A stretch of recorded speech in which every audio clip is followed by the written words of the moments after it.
This is an electric car that I've been waiting years to drive. It was inevitable that one day BMW would do a pure electric vehicle that's basically a 3 Series, rear-wheel drive, single motor, as light as possible for an EV in this day and age, and that's what we've got here, the i4. No doubt over the next 2 or 3 decades, BMW will build out their electric car lineup much further than it is now. But if you think about the iX, the avant-garde monolithic electric SUV that BMW have just launched, the i4 sits right up the other end of the spectrum. It's designed to look like a regular BMW, whether you like the look of the rather imposing new grille on these cars or not. But it's got a long bonnet. It looks like it could have a 6-cylinder petrol underneath there, but it doesn't. Instead, we've got a 250 kilowatt electric motor, an 80 kilowatt hour battery, and so much potential. So I don't want to spoil it, but in today's video, we'll go through our usual arrangement of chapters. We'll check out the interior of this vehicle, the back seat and the boot. We'll talk about the running costs, the charging and the range, and then we'll head out onto the road in the 2022 BMW i4 eDrive 40, the rear-wheel drive one, rather than the dual motor M50, which we'll cover separately because this is the car I'm most interested to drive. It's 100 grand. Is it worth 100 grand? We're going to find out. Before we start though, hit subscribe down below. Much like the outside of this tanzanite blue i4 rear-wheel drive, the interior doesn't scream electric car, and that's the whole point. This is meant to be classic BMW and a classic driver's car, and it pulls it off really well, I've got to say. The driving position is low, sporty, your legs are extended right out in front of you, as if this was a longitudinal 6-cylinder vehicle. We've still got a really long bonnet. It looks like a petrol car, and that's fine because not everybody wants to scream from the rooftops that they're driving something green. Now, far from green is the tan or cognac interior of this i4. We do have the optional M Sport seats. That's a box you're going to want to tick because the bolstering is really tall, the lumbar is really good, they're shapely, they're super comfortable, and they are heated but not cooled. You can go further with a cooled seat as well, particularly on the M50i, but as this car is set up, this is pretty much how I'd have it. The other option is the visibility package, which gives you the tanzanite paint or another metallic paint outside, laser headlights, and also this sort of half panoramic sunroof that does pretty well. Now, compared to a combustion 4 Series Grand Coupe, we do have this different infotainment screen here, over 14 inches for the central touchscreen, and then a 12.3-inch unit in front of the driver. It looks really slick, the graphics are phenomenal, it's crisp, it's bright, and it has BMW's new OS 8, which works really well. And in fact, the digital cockpit is more customizable than before. You can put a better map there, but it still doesn't quite equal the full satellite map that you'd get in an Audi S5 for a similar price to this car. Still the same beefy M Sport steering wheel as standard on this car, but we've got a little blue around the side of the BMW roundel to indicate that this is fully electric. Now, material quality is high. We've got soft touch materials on the doors, on the dash, down here where your leg rests. The build quality seems pretty immense on this vehicle, and I couldn't detect any rattles when I was driving it. You also get wireless Apple CarPlay and Android Auto. Harman Kardon is sadly optional, but the bass stereo is fairly decent on this car. And really what I've got to report is that it's comfortable and it's conventional in here, and that's fine because BMW were already nailing an interior before electrification. So the fact that this gives you a standard BMW experience is actually a net positive. Where the experience is a little bit less conventional is in the back seat, and that's because the i4 has a massive battery pack located between the front and rear axles. You can't tell when you're sitting up the front, even though the driving position is a bit higher than in something like a 430i. You just can't tell, particularly because your feet are so far forward. Here in the back, you can absolutely tell that you're sitting on a battery because look where my knees are. The floor is so much higher in the i4 compared to a standard petrol 4 Series. And that's a bit of a shame, but it's one of the packaging constraints of having a long-range electric car like this that isn't an SUV. If you have an SUV form factor, it rides higher, the floor doesn't have to be jammed up. But if you want a sexy, slinky coupe roofline, not a crossover, something's got to give. And in this case, it's where your legs have to sit. Now, if you're not going to carry people in the back very often, and of course a lot of owners simply aren't, or if your children are younger, it's not going to be an issue because legroom is fine. Headroom is really good actually, despite this car having the sunroof. It's literally just your feet height and where your knees end up sitting. In terms of amenities back here, we've got air vents. We actually have rear seat heating, partially because it's more economical to heat the cabin with seat heaters than by blowing hot air in the middle of winter. We also have a flip down armrest with 2 cup holders and a couple of USB-C ports. Technically, this is a 5-seater, but I wouldn't really want to be sitting here because it's an absolute perch, but for carrying 4 adults, it will certainly do. Here around the back of the i4, you can see the tapering roofline shared with the 4 Series Grand Coupe. Now we do have i4 and eDrive 40 badging. You can opt to have that removed if you just want it to look as much as possible like a 4 Series Grand Coupe. Now the two share this power liftgate, which gets right out of your way quickly and reveals a 470 litre boot. Now it's so much more practical than a 3 Series sedan in this sense, because look at the aperture you have to put big and bulky items in, like a bicycle. Not to mention the fitment of baby seats is so much easier when you don't have the constraints of a sedan parcel shelf. The top tether points are literally right there. Now we have a sturdy cargo cover in 2 pieces that gets up and out of your way, sturdy floor on the boot, no spare underneath it, just cable storage. But we do have netted sections off to the left and right, some heavy duty curry hooks, and a 12-volt socket as well if you need to charge something here in the back of the vehicle. Lastly, we've got controls up here to close the tailgate or close it and lock the vehicle. Now that that's out of the way, we'll talk about our last item before we drive, which is the running costs of the i4.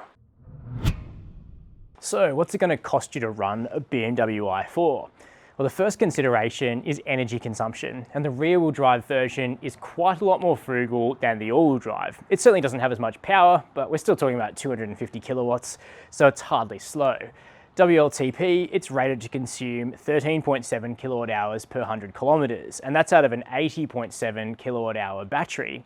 So that should give you a range of over 500 Ks. And in fact, even driven quite hard today on test, I was able to get an indicated range of about 470 kilometers out of this car. Normally, driving quite a bit more conservatively on my commute, I can easily see how you eke out more than 500 Ks of range, which really puts the i4 eDrive 40 into a useful category. In terms of what it's going to cost you to charge, well, you actually get a 5-year ChargeFox rapid and ultra rapid subscription thrown in with the car. And we value that at about $6,000, so that's certainly not bad, particularly if you've got a ChargeFox Ultra Rapid charger near you, or if one gets opened up soon. But paying full freight on something like that, 40 cents a kilowatt hour, it'd cost you about $32 to fill up this car. Charging at home, paying 25 cents a kilowatt hour, you'd pay around $20 to fill up the i4. And in the era of $2.40 a litre petrol pricing, that certainly sounds quite attractive compared to the regular 430i. Warranty on the vehicle is sadly only 3 years with unlimited kilometres, and BMW Australia says they have no plan to increase that to 5 at this point in time. However, the battery warranty is 8 years with 160,000 Ks. In terms of insurance, in the last 12 months, the median budget direct customer spent $1,439 to comprehensively insure a new BMW 4 Series across all models. Everybody's situation varies, and your premium will vary based on things insurers take into account, like where you live, how you drive, how you garage the car, etc. And lastly, servicing. I'll put the service pricing up on screen here for the 4 and 6 year plans that you can buy for the i4. One set of plans is really just checks and changing of the battery coolant fluid. The more expensive version of the plans is actually a change of brakes as well. But BMW says few customers will require that because of the strong regenerative braking in this car. So does the rear-wheel drive i4 eDrive 40 live up to the dream of, you know, a purist's car, a driver's BMW, which is all electric, in an era of really high petrol and diesel prices? Well, you can't have everything in life, and I'm not going to sit here and tell you that, you know, a vehicle which is 2 tons is going to handle exactly like a 1500 kilo 3 Series, but I can tell you something, it's very clear that BMW put their A-team engineers onto this vehicle, and that considerable effort has been expended making this really, really something from behind the wheel. The first thing first is that the dynamics are so much better than a Tesla Model 3. That's no offense to Tesla, who make brilliant cars, incredibly efficient cars, and have an awesome charging network. That's all Teslas. But the ride and handling of the BMW i4 is just a league ahead. Now, it's also a more expensive car, so you'd expect the ride and handling to be better, but it's several classes better. The ride quality is simply superb in the i4, which has standard adaptive dampers on the front axle and air suspension on the rear axle, a bit like a 5 Series Touring actually, and it all comes together so well. The compliance in this vehicle is really terrific, particularly at high speed, where you can see that a lot of time was spent making this vehicle quite athletic and sporty and composed. Now we have a comfort setting for the dampers and a sport setting that really is so controlled and has so little body lean that it's really quite surprising. Of course, when you have zero body lean in such a heavy vehicle that has so much mass and inertia, it's going to lean on the tires quite a lot. But the good years on this car are up to punishment, but of course it's going to take long-term ownership reviews of this car to understand how quickly it goes through tires compared to a 3 Series or a 4 Series with a petrol engine and without a 500 kilo battery pack strapped between the axles, which causes significant tire wear. Still, that's hypothetical. What I can tell you now at the launch of the vehicle in the Australian market is that there are very few electric cars that feel better set up for Australian country touring than the i4. But the urban ride quality is also good, particularly in the lighter rear-wheel drive. In the M50 dual motor all-wheel drive, our testing has revealed that the urban ride quality is a little bouncy and not completely comparable to a 430i or an M440i, which have really good composure in urban spaces. But the lighter eDrive 40 is a lot better at this job. It's got similarly large wheels as tested to the M50 that I've driven in the past, but you can actually get quite small wheels on it too if you really want to max out the urban comfort of this vehicle, as probably a lot of buyers would want to do, given this is a commuter car, really. I mean, it's quite posh and expensive, but ultimately the i4 is really designed to replace a 330i or a 430i in your garage. For few buyers will this be family transport, so stuff like that smallish back seat is not the biggest issue in the world. It's really about this seat here, and it's here that the i4 surprises and delights in equal measure. The steering is quick. It's not the most feelsome rack in the world. No current BMW rack really is, apart from perhaps the outgoing M2 CS, but it certainly gets the job done well. The ratio is relatively short. The front points where you want it to go. The good years grip up well. But then it's also throttle steerable, particularly because we have the single motor rear drive. The dual motor all-wheel drive also has some engagement through the throttle pedal too, but it introduces a little bit of understeer from the front axle. Here in the eDrive 40 with the 250 kilowatt, 430 Newton meter single motor on the rear axle, it's super pure and adjustable. And if you put the single speed transmission into B mode, where it's really maxing out its regenerative braking capability, not only can you throttle steer it on the power, you can also lift your foot in small increments to bring in more regenerative braking mid-corner and basically balance the car as if you were using left foot braking. So this is actually one of the most balanced BMWs I've ever driven, simply because of the ingenuity of the electric motors and the regenerative braking system, which add a whole new dimension to a chassis that we already like. Because of course, the i4 uses cluster architecture, which is the platform that sits beneath the 3 Series, 4 Series, 5 Series, and many other current BMWs, all the way up to the X7. So is it quick? Well, you just saw my head touch the headrest involuntarily, so it's certainly quick enough, and that's because we're dealing with 430 Newton meters of torque here, which is, not mind-blowing, but certainly not nothing either. A 330i, for instance, or a 430i has 400 Newton meters of torque, so we've got another just under 10%, but it's also how it works because it's instant. We're gliding along here, 70 k's an hour, empty country road with 100 speed limit, plant the boot, whoa! Sure, it's not a Model 3 performance, but even the rear-wheel drive i4 is stunningly quick. Upgrade to the M50 and it's jaw-droppingly fast, that car, but this is enough for me. And in Australia, few buyers of a vehicle like this, effectively a sedan, will need all-wheel drive. So go for the more pure, enjoyable, lighter, cheaper eDrive 40 and you're gonna have a better time. This is exactly how I'd have it. I do wish the steering had a bit more feedback, but I can accept it, certainly. The car is just enjoyable to drive. The chassis is supple, it rides well, it points well, it goes well, and it's quiet. The refinement levels in here are actually really good.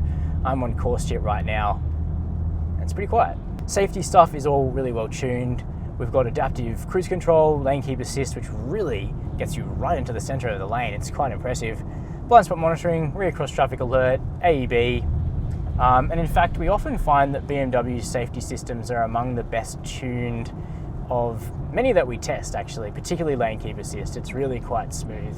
So I'm satisfied, really. I think it's been obvious for some time that BMW would do a rear-wheel drive electric car that's designed to convert people from their 330i's, 430i's, etc. And this is the car to do it. Sure, evolving battery technology will mean that in 10 years we can probably get the same thing with a lighter battery and more range and whatever, but we're not there yet. It's 2022. This car delivers you a real-world range of 500 Ks. It's got 250 kilowatts of power under your right foot. It doesn't have all-wheel drive, and it's not an SUV. That sounds like a pretty good recipe to me. So I'd be closely considering it if you've decided now's the time to move into electrification, or even if you haven't, because buying this car instead of its combustion stablemate keeps you away from the yo-yo of petrol prices, and hey, that's a win.